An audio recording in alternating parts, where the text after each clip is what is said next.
Eksepsi Petrus Fatlolan ditolak, sidang dugaan korupsi PT Tanimbar Energi masuk tahap pembuktian.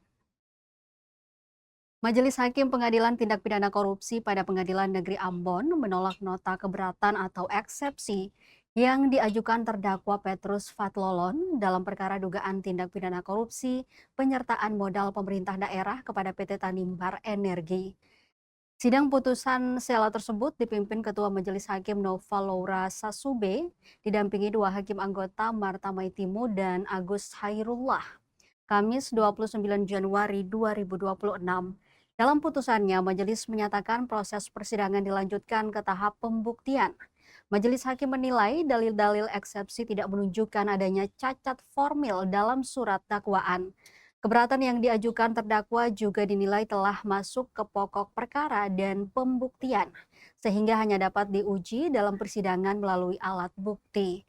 Majelis menegaskan surat dakwaan jaksa penuntut umum telah disusun secara cermat, jelas, dan lengkap, sehingga tidak ada dasar hukum untuk menyatakan dakwaan batal demi hukum atau tidak dapat diterima.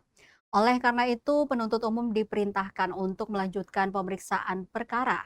Majelis juga mengingatkan terdakwa mantan Bupati Kabupaten Maluku Tenggara Barat, kini Kabupaten Kepulauan Tanimbar bersama penasihat hukumnya agar membuktikan seluruh keberatan dalam sidang pokok perkara. Usai sidang, Petrus Fatlolan mengaku putusan tersebut bukan yang diharapkannya, namun ia tetap menghormati keputusan majelis hakim. Ia menegaskan akan membuktikan adanya kesalahan prosedur dan kejanggalan dalam proses hukum yang membuatnya ditetapkan sebagai tersangka hingga berstatus terdakwa. Menurutnya, perkara tersebut syarat dengan politisasi dan dugaan kriminalisasi. Sidang tersebut turut dihadiri istri terdakwa, Joyce Penturi, yang sebelumnya pernah mengadukan perkara ini ke Komisi 3 DPR RI dalam panja reformasi kepolisian, kejaksaan, dan pengadilan. Diketahui Tribuners, perkara dugaan korupsi ini menyeret 3 terdakwa, yakni Petrus Fatlolan selaku mantan Bupati Maluku Tenggara Barat periode 2017 hingga 2022, Johanna Joyce Julita Lololuan selaku Direktur Utama PT Tanimbar Energi periode 2019-2023, serta Karel FGB Lusnarnera selaku Direktur Keuangan periode 2019-2023. Jaksa penuntut umum dalam perkara ini adalah Rozali Afifuddin, Garuda Cakti Viratama, dan Asian Silverius Marbun. Para terdakwa didakwa dalam perkara penyertaan modal pemerintah daerah kepada PT Tanimbar Energi yang bersumber dari APBD tahun anggaran 2020 hingga 2022 dengan nilai kerugian negara sebesar 6 miliar lebih.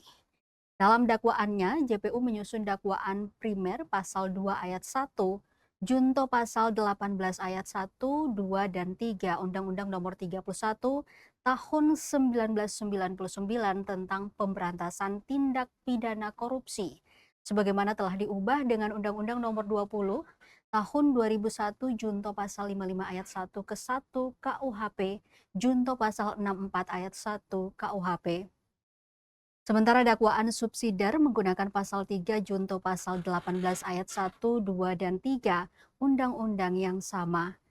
Besaran kerugian keuangan negara tersebut didasarkan pada laporan hasil audit perhitungan kerugian keuangan negara oleh Inspektorat Kabupaten Kepulauan Tanimbar nomor 700/LAK datar 7/3/2025. Bahwa sesungguhnya kami berharap eksepsi diterima, ya. Namun hasilnya seperti ini, ya kita menghormati keputusan majelis hakim.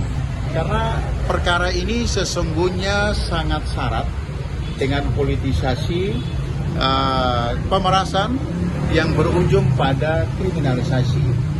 Faktanya sampai hari ini kan ada beberapa oknum jaksa, ya, yang sementara diperiksa di Jamwas Kejaksaan Agung. Air. Download Tribun X sekarang, menghadirkan lokal menjadi Indonesia.